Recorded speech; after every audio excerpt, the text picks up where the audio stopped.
Supreme കോടതി വിധിയുടെ പശ്ചാത്തലത്തിൽ ശബരിമലയിലെത്തിയ 2 യുവതികൾ സന്നിധാനത്ത് ദർശനം നടത്തി. പ്രതിഷേധത്തെ തുടർന്ന് ഒരാഴ്ച മുൻപ് ദർശനം നടത്താനാകാതെ തിരിച്ചിറങ്ങിയ ബിന്ദു, കനകദുർഗ എന്നിവരാണ് ഇന്ന് മല ചവിട്ടിയത്. കോടതി വിധി വന്ന 96 ദിവസത്തിന് ശേഷമാണ് ആദ്യമായി യുവതികൾ പ്രവേശനം സാധ്യമാക്കിയത്. യുവതീ പ്രവേശനത്തെ തുടർന്ന് 1 മണിക്കൂറോളം നടയടച്ച് പരിഹാരക്രിയകൾ നടത്തി. അതീവ രഹസ്യമായി ഇന്ന് പുലർച്ചെയാണ് കോഴിക്കോട് കൊയിലാണ്ടി സ്വദേശി ബിന്ദുവും മലപ്പുറം പെരിന്തൽമണ്ണ സ്വദേശി കനകദുർഗയും സന്നിധാനത്തെത്തിയത്. മഫ്റ്റി പോലീസിന്റെ സുരക്ഷയിലാണ് പമ്പയിൽ നിന്നുള്ള മലകയറ്റം. 3:45-ന് സന്നിധാനത്തെത്തിയ ഇരുവരും 15 മിനിറ്റിനകം ദർശനം നടത്തി തിരിച്ചിറങ്ങി.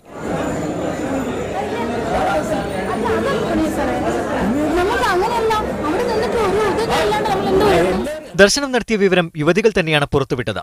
18-ാം പടി ഒഴിവാക്കി VIP വാതിലിലൂടെയാണ് പോലീസ് ഇവരെ സന്നിധാനത്ത് എത്തിച്ചത്. 18-ാം പടി ചവിട്ടിയില്ലെന്ന് ബിന്ദു മീഡിയ വണ്ണിനോട് പറഞ്ഞു. ഉണ്ടായിരുന്നു. നമ്മൾ പടി ചവിട്ടി കഴിഞ്ഞാൽ ചിലപ്പോ പടി ചവിട്ടാൻ നിന്നാൽ ചിലപ്പോൾ നമുക്ക് ദർശനം നടക്കില്ല എന്നുള്ള ഒരു സാധ്യതയുള്ളത് കൊണ്ട് നമ്മൾ പടി ചവിട്ടാൻ നിന്നില്ല. ഭക്തന്മാരുടെ ഇടയിൽ നമുക്ക് യാതൊരു പ്രശ്നം ഉണ്ടായിട്ടില്ല. ഉന്നത പോലീസ് ഉദ്യോഗസ്ഥരോ ദേവസ്വം മന്ത്രിയോ അറിയാതെയായിരുന്നു സന്ദർശനം. ദർശനം നടത്തുന്ന ദൃശ്യങ്ങൾ പുറത്തുവന്നതിന് പിന്നാലെ മുഖ്യമന്ത്രി പിണറായി വിജയൻ തന്നെ യുവതീ പ്രവേശനം സ്ഥിരീകരിച്ചു. കയറി എന്നത് വസ്തുതയാണ്.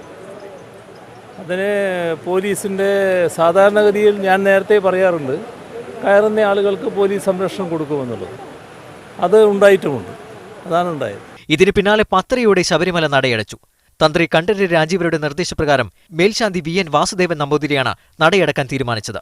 ഇതോടെ തീർത്ഥാടകരെ 18-ാം പടിക്ക് താഴെ തടഞ്ഞു. 1 മണിക്കൂർ നേരം പുണ്യാഹവും ബിംബശുദ്ധിക്രിയയും നടത്തി. പിന്നീട് നട തുറന്ന് തീർത്ഥാടകരെ പ്രവേശിപ്പിച്ചു.